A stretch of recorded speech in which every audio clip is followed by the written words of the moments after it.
Welcome to this explainer where we're diving straight into the epic clash of 1453. On the morning of May 29th, the entire course of human history violently pivoted.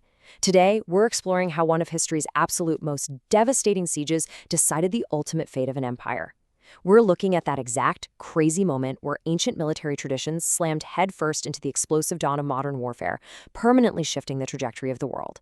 Just think about that for a second. 1,000 years. For over a millennium, Constantinople stood absolutely unchallenged. It was, without a doubt, the greatest, most impregnable fortress on Earth. Taking it by force? Well, that was considered a fool's errand by the greatest military minds of the age, and honestly, for good reason. Geographically, it was just a masterclass in defense.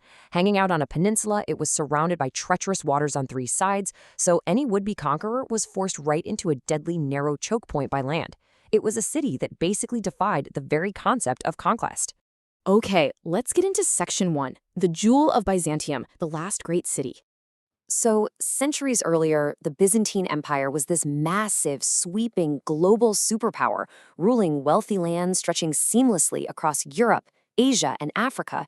It was the unquestioned continuation of the Roman Empire in the East. But if we fast forward to the mid-15th century, the geopolitical map had been entirely hollowed out. A sprawling empire stripped down to just a single, isolated stronghold. The borders had totally collapsed inward, leaving Constantinople as this solitary, heavily fortified island sitting in the middle of a rapidly expanding Ottoman Sea. But even as an isolated island, the sheer scale of the city's infrastructure tells an incredible story. At its absolute peak, this thriving metropolis was engineered to hold over 500,000 people, safely tucked behind its protective footprint. By 1453, though, the reality was starkly different. Plagues, economic decline, constant territorial losses, they had decimated the population down to just around 50,000. That means a mere fraction of the original population was left desperately trying to man and defend fortifications originally designed for an empire literally 10 times their size. It made the impending clash just so much more desperate. Yet even in its twilight, the city was still a beacon of immense wealth and faith. It boasted these incredible churches adorned with glittering gold mosaics, and its markets were legendary hubs, welcoming merchants from literally every corner of the known world. And anchoring all of this cultural and financial wealth was the breathtaking Hagia Sophia. Widely considered the greatest church in all of Christendom, its massive central dome was so vast and so luminous, people at the time actually claimed it seemed to be suspended directly from heaven by a golden chain. It was absolutely the undeniable jewel of Byzantium. Which brings us to Section 2, the unbreakable stone, the legendary defenses. 7 kilometers. That's the staggering length of the legendary Theodosian Walls. And this wasn't just a wall. It was a triple-layered defensive marvel of ancient engineering, stretching entirely across the peninsula. Imagine this. First, attackers faced a massive 20-meter-wide moat. If they somehow crossed that, they met an outer wall packed with archers.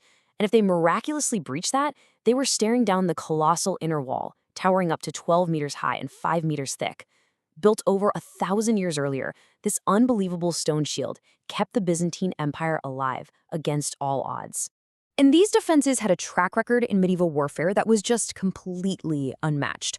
Over the centuries, a massive array of invading armies, we're talking Persians, Arabs, Bulgarians, Crusaders, crashed against these fortifications, and every single one was violently turned away. Invaders didn't just fail, they were obliterated. Siege towers would just crumble against the sheer height of the inner walls, and attacking navies, they were famously incinerated by Greek fire, this terrifying, highly classified incendiary weapon that literally burned right on the surface of the water, basically turning the surrounding seas into a fiery death trap. So the world didn't just think these walls were strong. They honestly believed them to be divinely protected. Kings had failed, caliphs had failed, entire empires had failed. Because countless armies had thrown themselves at the city in vain, the geopolitical landscape just accepted these walls as an eternal, permanent fixture. The psychological barrier here was massive. To the minds of the 15th century, attacking Constantinople wasn't just a military campaign. It was a literal challenge against God and nature itself. Let's move right into Section 3, a sultan's bold vision, the catalyst for change. Now, with a track record of 1,000 years of uninterrupted victory, we are forced to ask the big question. Could these legendary walls actually fall? For centuries, the answer was a definitive no. But right at this exact moment in history, the technological landscape was quietly shifting.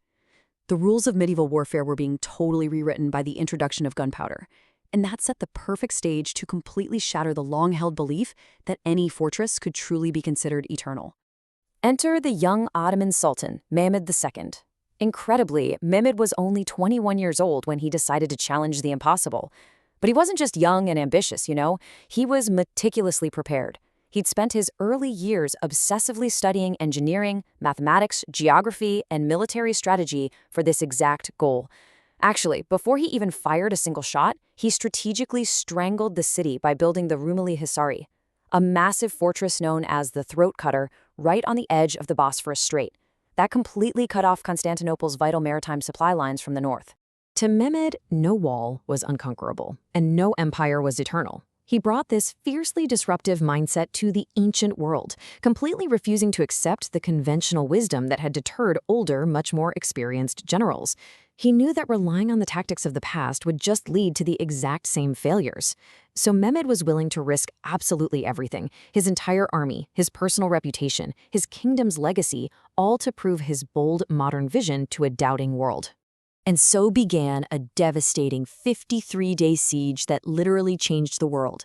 Mehmed hired a master engineer named Orban to cast the Basilica, this gargantuan 27-foot-long bronze cannon that fired stone balls weighing over 1,000 pounds. For nearly 2 months, these massive cannons thundered day and night, pounding the ancient stone in a terrifying display of early modern artillery.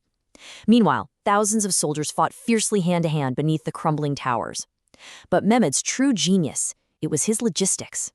When he found the city's harbor blocked by a massive iron chain suspended across the water, he simply ordered his men to grease up huge wooden planks and literally dragged his entire war fleet over land, right over a hill, and directly into the Golden Horn Harbor. I mean, it was total, innovative warfare on a scale nobody had ever seen before. So, what happens to the future of the world when the explosive dawn of a new era finally shatters a 1,000-year-old eternal fortress? The entire fate of an empire and the undeniable beginning of a new chapter in human history hinged completely on those 53 days. We've seen the unbreakable walls, the devastating reality of shifting technology, and the unstoppable vision of a young sultan. Think about how this incredible collision reshaped the map of the world forever. Thank you for joining me for this explainer, and I hope it leaves you absolutely hungry to uncover more of history's ultimate turning points.